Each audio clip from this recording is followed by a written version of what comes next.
గతంలో జరిగిన కొన్ని సంఘటనలు మా బావ జీవితంలోనే ఏ సంతోషం లేకుండా వేసినాయి.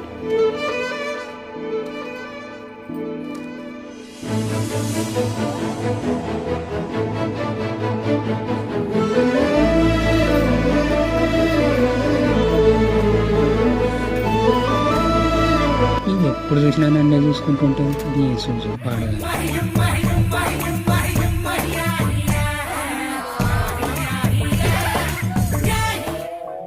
జస్ట్ ఒక ఫ్రెండ్ లా ఫీల్ అవ్వు. నీ పేరేంటిది? కళ్యాణి. కళ్యాణి. కళ్యాణి నచ్చిందే నీ బోని, నీ తోడే కోరిందే జవాని. స్వప్నలోకాల సౌందర్య రాసి నా ముందుకొచ్చింది కనువిందు చేసి. క్లాస్ అన్నయ్య. All right.